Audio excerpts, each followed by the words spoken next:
Lepo pozdravljeni, v središče sta prišla predsednik Nove Slovenije Matej Tonin in reševalec Robert Sabol. Lepo pozdravljena in dobrodošla. Govorili bomo o helikopterski nujni medicinski pomoči, ozrli se bomo čez dozdajšnja prizadevanja in pogledali tudi naprej, kako vzpostaviti učinkovit sistem HNMP.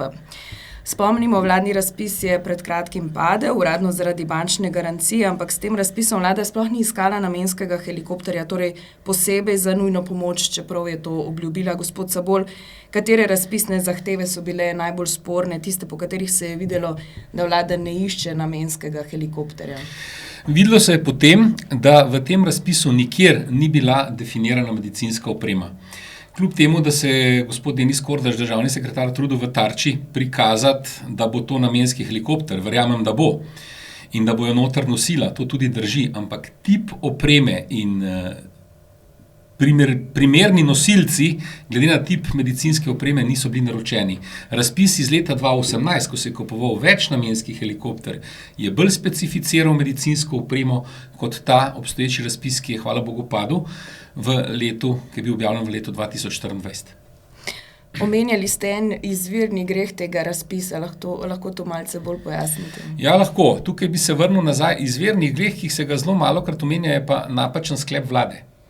In sicer, ta sklep vlade ni v skladu z evropskim predpisom EU 965/2012 in pa ta sklep omejuje konkurenco, kar je v Evropi zelo hud prekršek. To upam, da bo gospod Tonin lahko kaj več povedal, kako Evropa gleda na to, če nekdo omejuje konkurenco. In pa drugi problem je ta, da govorimo izključno o zdravstveni dejavnosti. Torej, ne bo možno, da Zavod za zdravstveno zavarovanje, ki od nas vseh pobira premijo za zdravstvene storitve, plačuje uradno, legalno to storitev policiji. Torej bo verjetno odprta neka nova proračunska postavka, iz katere se bo napajala ta dejavnost. Če povem po domače, da bojo gledalci razumeli, za eno storitev bomo plačevali dvakrat. Se pravi, ena premija ZZZS-ju, ki bo ta denar zadržala, druga premija v posebno proračunsko postavko, ki bi to dejavnost plačevala. In to je ta izvirni greh. Od tukaj se vse začne. Zdaj vi sistem reševanja s helikopterjem zelo dobro poznate, imate tudi izkušnje iz tujine, pa vendarle niste bili povabljeni k pripravi tega razpisa. Vlada se je pa sklicevala na to, da je razpis pripravila v sodelovanju s strokovnjaki. Kdo so bili ti strokovnjaki? Te deklarirane strokovnjake jaz ne poznam in jih niso razkrili poimensko. Bil sem povabljen na nek sestanek, ko je ta vlada začela z aktivnostmi. Takrat me je gospod Denis Kordaš, državni sekretar, in gospod Čander, sekretar, so me povabili, kjer so dobili kompletno, vse črno na belem, dokumentacijo, kaj narediti, vključno z organigramom. Žal je ta zadeva pristala nekje v predalu in so se odločili, tako kot že mnogokrat, da bojo šli neko svojo pot, ki pa žal ni pravilna. Zdaj, Nova Slovenija se je zelo angažirala z opozorili na to, kaj vse ta razpis vključuje, pa ne bi smel oziroma ne zagotavlja učinkovite in dobre helikopterske nujne medicinske pomoči. Potem so pa proti prejšnji vladi letele puščice tudi proti vam kot obrambnemu ministru. Kako ste takrat zagovarjali eno, zdaj pa zagovarjate drugo? Kaj boste odgovorili na to? Interes mene osebno, pa tudi Nove Slovenije, je bil vedno isti. To je, da bi imeli vsi ljudje v Sloveniji vsej približno enake možnosti za preživetje, če gre karkoli narobe. In tukaj je helikoptersko reševanje ključno, zlasti takrat, ko je potrebno nekega bolnika, pacienta hitro pripeljati v neko bolnišnico. Moram reči, da gospoda Sabola poznam že kar nekaj časa, že zadnjih 10 let spremljam to sago v okviru helikopterske nujne medicinske pomoči. In tisto, kar je on v njegovi skupini, ki jo ima na Facebooku, govoril, se je meni zdelo zelo smiselno. Zaradi tega se bo najverjetneje spomnil gospod Sabol.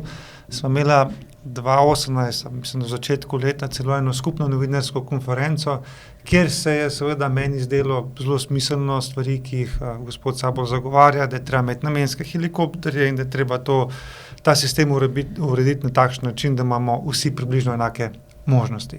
No, potem se je pa 2018 šlo Naprej zgodila se je Šarčeva vlada, ki je trajala 2 leti. In 2020 sem pa jaz postal minister za obrambo. In tudi takrat so bili razni incidenti, ker ta helikopterska nujna medicinska pomoč ni funkcionirala tako, kot mora, in nihče se ni s tem resno ukvarjal. Jaz pa moram reči, da sem imel tudi zaradi nastopa, ki sem ga imel z gospodom Sabolom, kar nekako slabo vest, da sem dolžen nekaj na tem področju narediti. In se spomnim, da sem takrat sklical, rečemo temu, neformalni sestanek na nivoju 3 ministrstv, to je bila Ministrstvo za obrambo, Ministrstvo za notranje zadeve in Ministrstvo za zdravje. Ne. Kako bi zdaj ta problem uredili, ker smo na koncu ugotovili, da je že 3 leta ustanovljena neka delovna skupina, ki jo celo vodijo uradniki na Ministrstvu za zdravje, in ta delovna skupina se v 3 letih ni bila sposobna dogovoriti, kdo in na kakšen način bo te stvari izvajal. Potem sem se rekel, ok, temu je treba narediti konec, in sem jaz organiziral sestanek teh 3 ministrov in sem jaz predlagal, ok, če se ne morajo uradniki zmeniti, jaz predlagam, da se ministri zmenimo na način, da to dela zdravstvo, ne, in pa seveda, da vojska in policija pomaga za piloti. Seveda me je pa minister za zdravje presenetil, ki je sam rekel, da pa on misli, da ta sistem, ki je zdaj, da je pa kar v redu. Ne. In potem je bilo jasno, ker sem stvari za nazaj raziskoval, da očitno vsakega ministra za zdravje uradniki prepričajo, da ne vzpostavlja sam tega sistema, ker je to opravljalo za več kot 200 milijonov evrov problemov in težav, in da je kar bolj, da tako ostane, da to izvajata vojska ali pa policija. Skratka, da skrajšam, takrat na podlagi tega sestanka smo zaključili, da bo to izvajala Slovenska vojska, ki je imela dejansko takrat največ plovnih helikopterjev v državi. In se je to izvajalo in vsi tisti kritiki, ki so bili jezni na mene, med njimi tudi gospod Sabol, do tega še prideva, mi da so si izmenjala zelo ostra sporočila in nestrinjanja, hude obtožbe so letele, ampak poanta je bila, da se je vsaj takrat nalet helikopterjev za 4-krat povečal v primerjavi z prejšnjim časom, kar pomeni, da se je tudi možnost preživetja bistveno izboljšala. To je zagotovo moj dodatek k temu. Zdaj pa, če gledam nazaj, bi rekel, da morda je bila moja napaka v tem, da sem zelo na hitro pristal na to, da pač to ni problem zdravstva. Čeprav se lahko danes o tem zelo veliko pogovarjamo, da to je osnovna stvar zdravstva, kot so strokovnjaki govorili, da je to rešilec v zraku.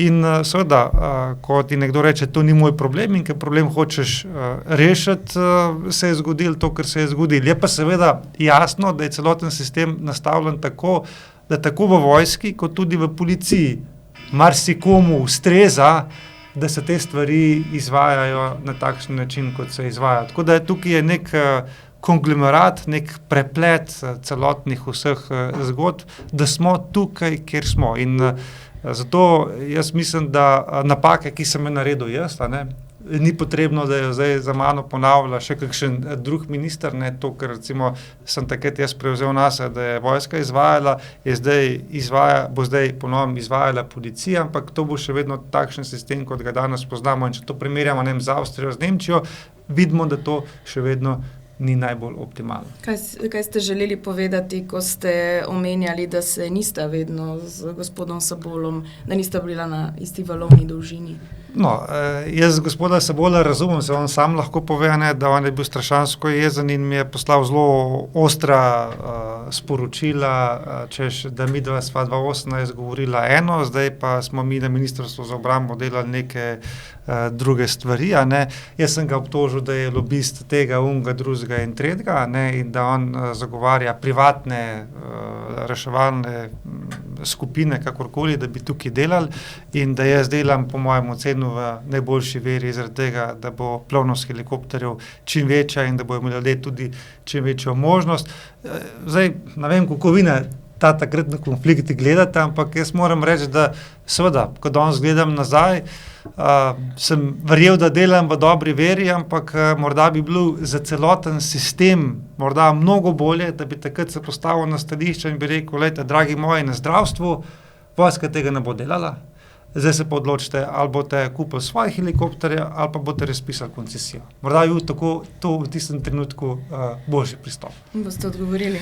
Ja, seveda, jaz sem bil oster, zaradi tega, ker ne nazadnje so v ozadju človeška življenja. Zato mogoče tukaj kdaj tudi čustveno odreagiram, ker sem jaz velikokrat ta, ki se mora s tem sprijazniti, da so neke žrtve, ki pa bi jih mogoče ne bi bilo treba biti. In absolutno, zdravstvo, to je zdravstvena dejavnost, zdravstvo bi to moralo rešiti. Če nekaj sam ne znaš narediti, to še ne pomeni, da je to neizvedljivo.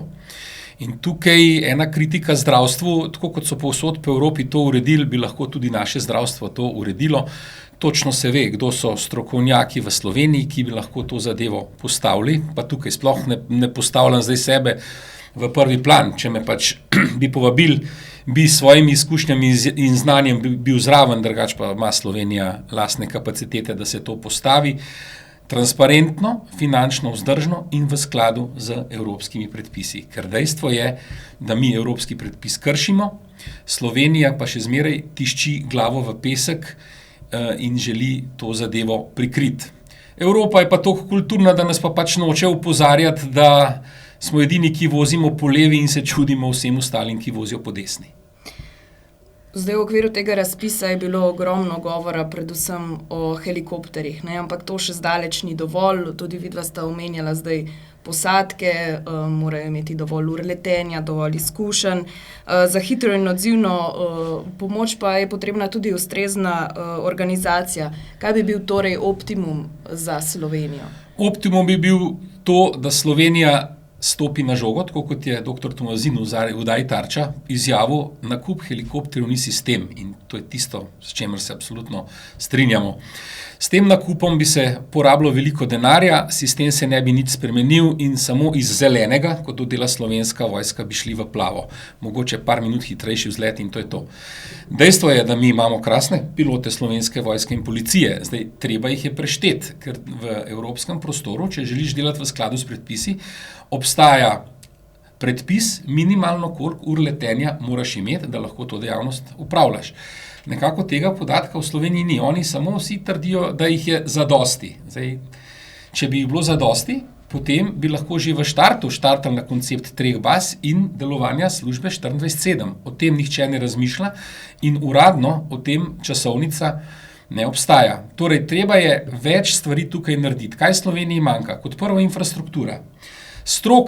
Zdravstvena stroka je opozorila, da je treba iti stran iz mednarodnih letališč, ker je to logističen problem in pa lokacija Brnik vremensko ima težave zaradi megle. Drugo, Ministrstvo za zdravje ima nalogo tudi, da uredi infrastrukturo pri bolnišnicah. UKC Maribor, Univerzitetni klinični center, pa nima certificiranega heliporta. To je na nek način sramota za državo. Pa to ni nek strašen finančni strošek, da se razumemo. Potem je treba določiti strateško pozicijo baz.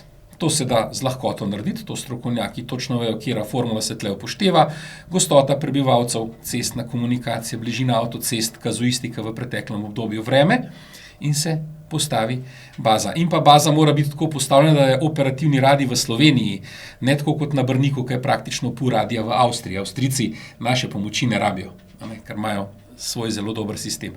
In ko je to narejeno, se ljudi zaducira, zbere se te pilote, naredi se sistem, ve se, nosilec dejavnosti je zdravstvo, plačnik je ZZZS in zadeva laufa. In hkrati smo rešili še en problem. Problem repatriacij, prevoz iz tujine in problem izstavljanja računa tem sandalarjem v hribih. Če delaš v skladu s predpisi, imaš pravno osnovo za izstaviti račun.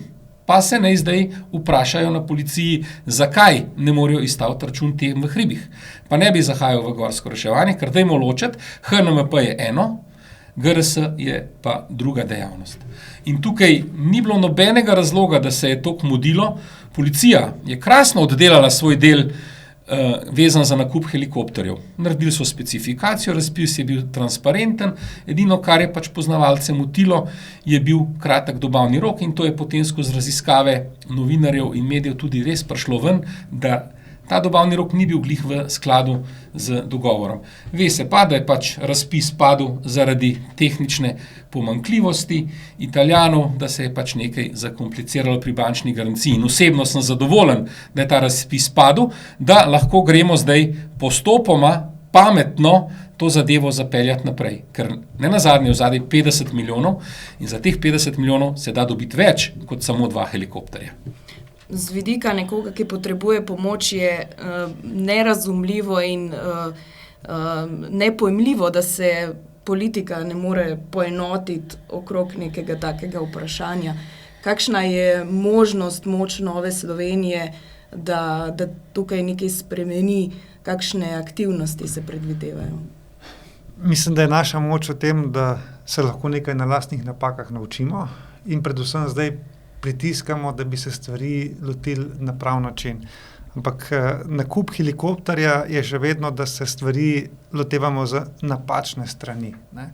Mislim, da bi, to je tudi stroka jasno povedala, ne, mi prvi cilj, prva prioriteta bi morala biti, da imajo vsi državljani v Republiki Sloveniji približno enake možnosti za preživetje oziroma za približno enak odzivni čas. In če je to prva prioriteta, potem je treba po Sloveniji najti primerne lokacije za letalske baze, jih lepo razporediti, seveda pri tem je treba upoštevati druge že plovne poti, potrebno je upoštevati tudi statistično značilno vremenske razmere in jaz mislim, da potem to ni nobena taka znanstvena fantastika oziroma neka vesoljska tehnologija. Vi imate v Sloveniji en kup podjetij, če hočete gradbenih podjetij, ki vam bodo brez večjih težav zgradilo bazo tukaj, tam ali kjerkoli druge. In stroka pravi, da tam nekje za velikost Slovenije bi bile 3 baze ustrezno, se pravi, jaz mislim, da najprej treba ustrezno postaviti baze, ker bomo baze imeli postavljene, se je pa treba zdaj ukvarjati s helikopterji. In tukaj je, mislim, da gospod Tomazin v oddaji Tarča jasno povedal, mi kupujemo Mercedesa, super, fajn, da si lahko to privoščimo, ampak lahko bi isto neverjetno tudi upravljali škodo. In tukaj gre za čisto tehnično vprašanje, ali je bolj smiselno nakupiti več cenejših helikopterjev, se pravi te manjše, bolj okretne helikopterje, ki so seveda tudi bolj cenovno dostopni in lahko številko bistveno povečamo. S tem, ko bomo številko bistveno povečali, bomo tudi plovnost večjo zagotovili, večjo dostopnost do helikopterjev in potem, ker imamo odločitev sprejeto glede helikopterjev, gremo pa na sistem, kdo bo s temi helikopterji upravljal. In tukaj jaz mislim, da bi dejansko seveda bilo najboljša možnost to, da bi strani vojske in pa policije sekundirali pilote, kar pomeni, da nekdo, ki dela v vojski 10 mesecev, bo 2 meseca letel za HNMP, potem se pa nazaj vrne v vojsko ali pa v policijo. S tem bi tudi zagotovili, da imajo vsi ti piloti ustrezno število ur in seveda vse treba to potem umestiti v celoten zdravstveni sistem, ki proži in zahteva to vrstne storitve. To je, če hočemo, da bo država še naprej zagotavljala to storitev, po moje najbolj ustrezen pristop. Če se pa ljudem na Ministrstvu za zdravje ne dolgo s tem ukvarjati ali pa nočejo ukvarjati, potem pa mislim, da je druga možnost, je pa razpis koncesije, ker pa ti postaviš pogoje, lejte, tokle baz, tokle helikopterjev, tak mora biti odzivni čas in potem bojo prišli ponudniki in bo rekel, mi smo za ta denar pripravljeni te stvari narediti. To sta edine 2 pristopa, ki sta možna, da bi te stvari seveda uredili na pravičen in pa primeren način. Kakšni pa so vzvodi Nove Slovenije v tem trenutku, da bi lahko prispevali k tem premikom? Ja, v tem trenutku smo seveda mi v opoziciji, kar pomeni, da je naša ključna naloga seveda upozarjanje in pa predvsem nizanje rešitev, ker bomo pa po naslednjem mandatu v vladi, takrat bomo pa seveda imeli odgovornost, da te stvari, ki jih mi danes tukaj govoriva, v praksi realiziramo. Želela bi še vaš komentar na to zamisel o koncesijah. To je sistem iz drugih držav, ne? Jaz za nalaž koncesije ne želim izpostavljati zato, ker potem dobim bumerang, da sem lobist tujih firm in da bi rad pripeljal tujce. Absolutno, treba je biti fair. Če nekaj ne moreš narediti, greš po hrvaški poti, oni so se prešteli, preračunali in so dali zadevo na trg. In tukaj ne vidim nič slabega. Vi morate vedeti, da je zdaj v Sloveniji en paradoks. Nekdo ima lahko letalsko firmo, kupi helikopter, izšola ljudi, plačuje davke, država mu pa ne pusti izvajati osnovno dejavnost. Tukaj smo zdaj v tem momentu v Sloveniji. In na nek način državni prevozniki tvorijo nelojalno konkurenco. O tem se bi vlada morala zamisliti in apeliram, da naj spremenijo ta sklep vlade, če ne zaradi drugega, zaradi tega, ker so zadaj človeška življenja. In tako kot je bilo povedano, absolutno baza se zgradi na strateški lokaciji in to mora biti naloga Ministrstva za zdravje. Koga bojo pa potem dali noter delati? Ali bojo to državni prevozniki, če se izkaže, da imajo kapaciteto, če ne se da zadevo na trg in daš noter koncesionarja. Dejstvo pa je, da mora biti to na strateških lokacijah, namenska baza, ki ima hangar, bivalne prostore, oskrbo z gorivom in lahko začnemo delati. Spravi, stvari niso tako zakomplicirane, kot mogoče izgledajo. Ne, mislim, zdaj, če jaz govorim svoje ministrske izkušnje, ki si pripravljen s tisočimi problemi in seveda vsak si želi nek problem rešiti, morda včasih zgolj pomanjkanje nekega širšega razmisleka, da morda ne vidiš samo posameznih dreves, ampak da vidiš celoten gozd, prav nek celoten strateški premislek. Skratka, če se vrnem nazaj še enkrat nase, jaz mislim, da bi bilo takrat bolj pametno, da bi jaz vztrajal na tem, da to prevzame Ministrstvo za zdravje. Mogoče bi, če vojska takrat ne bi reševala riti zdravstvu, bi jih na nek način okoliščine prisilile do tega, da bi ta sistem moral zgraditi. No, v želji po spremembah se obema lepo zahvaljujem za ta pogovor. Hvala tudi vam, dragi gledalci, poslušalci. Se vidimo kmalu.